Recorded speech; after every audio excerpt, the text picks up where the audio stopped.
बिहार समाचार में आपका स्वागत है। चलिए जानते हैं बिहार की फटाफट बड़ी खबरों को। लेकिन उससे पहले ये न्यूज़ आप किस जगह से देख रहे हैं, हमें कमेंट बॉक्स में ज़रूर बताएं। सुपौल में गुरुवार को पुलिस और पब्लिक के बीच सड़क पर जमकर बवाल हुआ। इस दौरान लोगों ने पुलिस पर पथराव भी किया। बेकाबू भीड़ पर काबू पाने के लिए पुलिस ने पिस्तौल तानी और लाठीचार्ज किया। लोगों का आरोप है कि त्रिवेणीगंज थाने के दरोगा रिश्वत लेकर अपनी मनमर्जी के हिसाब से काम करते हैं और रिपोर्ट दर्ज करवाने वाले के साथ दुर्व्यवहार करते हैं। नॉर्मलाइजेशन के खिलाफ शुक्रवार को पटना स्थित बीपीएससी ऑफिस के बाहर प्रदर्शन की तैयारी है। इसे लेकर बीपीएससी सचिव सत्य प्रकाश शर्मा का कहना है कि नॉर्मलाइजेशन लागू करने को लेकर अफवाहें उड़ाई जा रही हैं। आयोग को बदनाम करने की कोशिश की जा रही है। अररिया के खोटा बैजनाथपुर पंचायत से पैक्स अध्यक्ष का चुनाव जीते जयप्रकाश मेहता के परिवार को ट्रैक्टर से रौंद दिया गया, जिसमें उनके भतीजे की मौत हो गई। वहीं 8 लोग घायल हुए हैं। जयप्रकाश मेहता ने विपक्षी पार्टी के लोगों पर हत्या करने का आरोप लगाया है। पश्चिम बंगाल की ममता सरकार ने झारखंड के बाद बिहार आने वाले आलू प्याज पर रोक लगा दी है। इस कार्रवाई का असर किशनगंज सहित अररिया और सुपौल जिले में भी पड़ रहा है। व्यापारियों का कहना है कि अगर रोक नहीं हटी तो आलू की कीमत में 10 रुपये प्रति किलो तक की बढ़ोतरी हो सकती है। पप्पू यादव को वीडियो भेजकर जान से मारने की धमकी देने वाले आरोपी ने पुलिस को बताया कि पूर्णिया सांसद के प्रवक्ता राजेश यादव ने उसे पैसे और पार्टी में पद देने का लालच देकर वीडियो बनाने को कहा था। मुजफ्फरपुर में पड़ोसी ने फायरिंग कर मां बेटे की हत्या कर दी। छत से पानी गिरने को लेकर विवाद हुआ था। इसी दौरान गोली चली। घटना सदर थाना क्षेत्र के पताही गांव के हरिटोला की है। हत्या के बाद से आरोपी पड़ोसी फरार है। बिहार विधान परिषद की स्नातक सीट तिरहुत के लिए कल वोटिंग हुई। इस दौरान मुजफ्फरपुर, वैशाली, सीतामढ़ी और शिवहर के कुल 197 पोलिंग बूथों पर शाम 4 बजे तक 47% मतदान हुआ। अब 9 दिसंबर को मतगणना की जाएगी। मधुबनी में लोक जनशक्ति पार्टी के 2 नेताओं की संदिग्ध मौत हो गई। ग्रामीणों ने जहरीली शराब पीने से मौत की आशंका जताई है। हालांकि पुलिस ने शराब से मौत की पुष्टि नहीं की है। मृतक की पहचान अमरजीत यादव और ललितेश्वर पासवान के रूप में हुई है। पटना पुलिस ने बिहटा नेपाल बॉर्डर एरिया से जाठोली कांड के मुख्य आरोपी उमेश राय को गिरफ्तार कर लिया है। 8 मार्च 2023 को पार्किंग विवाद को लेकर जठोली गांव में उमेश राय गुट के लोगों ने 50 राउंड से ज्यादा गोलियां चलाई थी। इस दौरान 5 लोगों को गोली लगी थी, जिसमें से 3 लोगों की मौके पर ही मौत हो गई थी। भोजपुर में एक शादी समारोह में ऑर्केस्ट्रा डांसर के साथ छेड़छाड़ का विरोध करने पर कुछ लड़कों ने 20 से 25 राउंड फायरिंग की। एक गोली दुल्हन के भाई को लगी, जिससे वो घायल हो गया। दुल्हन का भाई भारतीय सेना के हवलदार है। पटना नगर निगम ने एक महत्वपूर्ण निर्णय लिया है। अब अगर आप पटना में कोई भी संपत्ति खरीदना या बेचना चाहते हैं तो आपको संपत्ति की कर की रसीद दिखानी होगी। बिना रसीद के कोई भी लेन देन नहीं होगा। ये नियम संपत्ति कर की चोरी रोकने और नगर निगम की आय बढ़ाने के लिए बनाया गया है। सीतामढ़ी पुलिस ने एक कार से 1.5 लाख रुपए, जन स्वराज पार्टी के पर्चे और मतदाता सूची बरामद की है। कार में सवार 3 लोगों को हिरासत में लेकर पूछताछ की गई और बाद में छोड़ दिया गया। पुलिस अब कार के मालिक की तलाश कर रही है। ऐसा माना जा रहा है कि ये कार पहले इनकम टैक्स विभाग में थी। बिहार के मुख्यमंत्री नीतीश कुमार ने चुनाव से पहले एक बड़ा मास्टर स्ट्रोक खेला है। उन्होंने अपने मंत्रियों की वित्तीय शक्तियों में इजाफा कर दिया है। अब मंत्री 15 करोड़ से लेकर 30 करोड़ रुपए तक की योजनाओं को स्वीकृति कर सकेंगे। वहीं विभाग ने अपर मुख्य सचिव, प्रधान सचिव 5 करोड़ रुपए तक की योजनाओं को मंजूरी दे सकेंगे।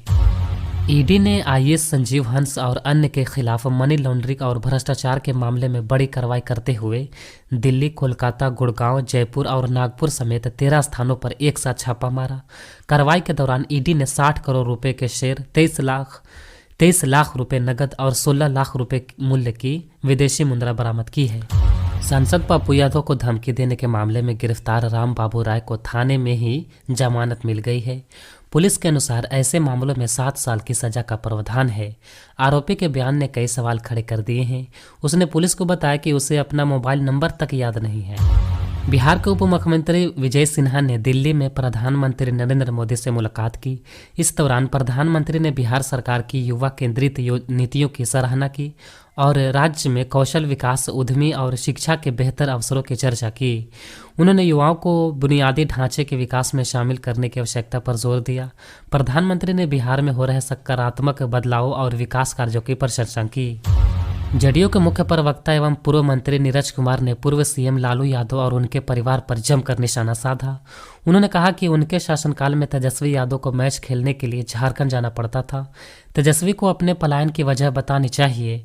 इस दौरान उन्होंने घोटालों को लेकर भी राजद पर जमकर निशाना साधा।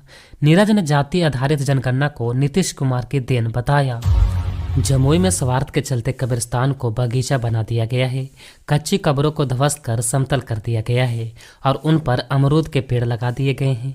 इससे मुस्लिम समुदाय में आक्रोश है। मस्जिद के इमाम उलमा यानी धर्मगुरु नुमान अख्तर कासमी और मौलाना जाउद रसूल गफारी ने बताया कि कब्र को ध्वस्त कर फलदार पेड़ लगाना गलत है।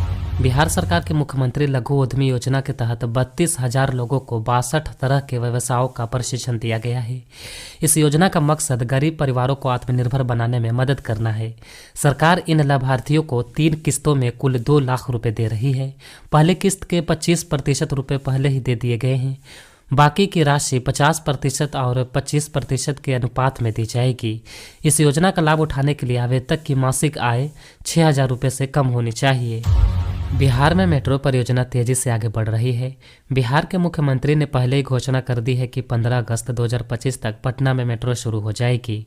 अब सड़क निर्माण मंत्री नितिन नवीन ने इस बात की पुष्टि की है और कहा है कि मेट्रो का परिचालन 15 अगस्त 2025 से पहले ही शुरू हो सकता है। सरकार इस परियोजना को समय पर पूरा करने के लिए पूरी कोशिश कर रही है। बिहार के दरभंगा एयरपोर्ट पर सेना के जवान को गिरफ्तार किया गया है। जानकारी के मुताबिक कनरजीत के बैग से 9 कारतूस बरामद हुए हैं। सदर थाने की पुलिस गिरफ्तार कर पूछताछ कर रही है। बिहार के पूर्णिया सांसद पप्पू यादव ने संसद में बीपीएल परिवारों के मुद्दे पर सरकार की कड़ी निंदा की। उन्होंने बताया कि गरीबों को बिजली का नया कनेक्शन लेने में भारी वित्तीय बोझ उठाना पड़ रहा है।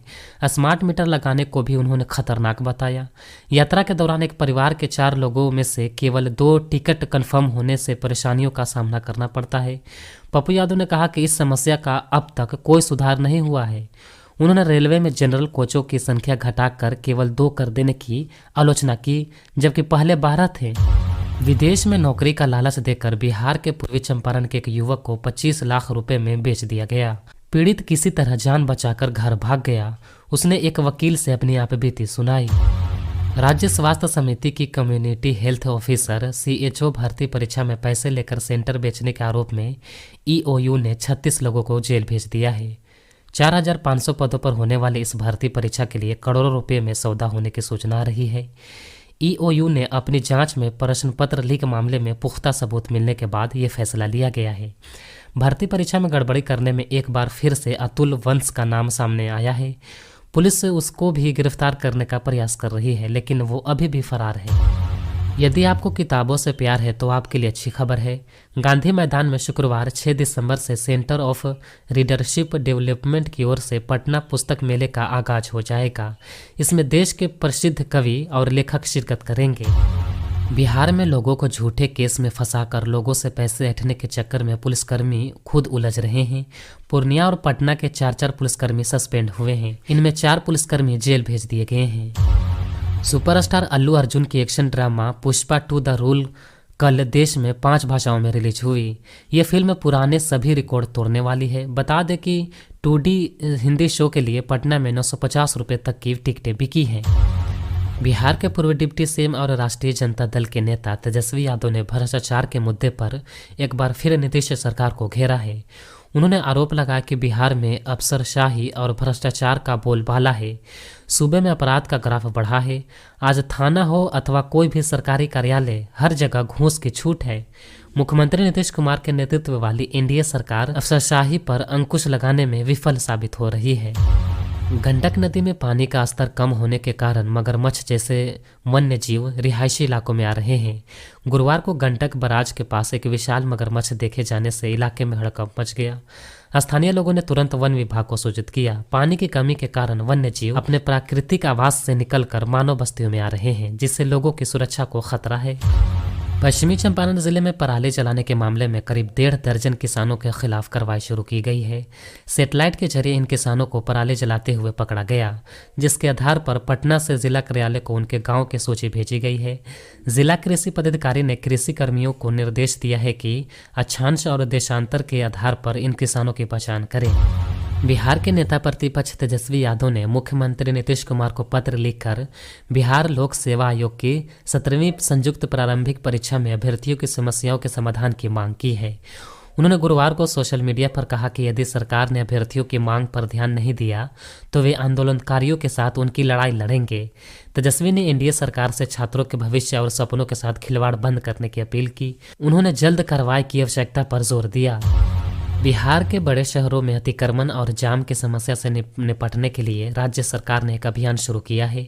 इस अभियान के तहत शहरों से अवैध कब्जे हटाए जाएंगे और उनकी वीडियो रिकॉर्डिंग करके मुख्य सचिव को भेजी जाएगी।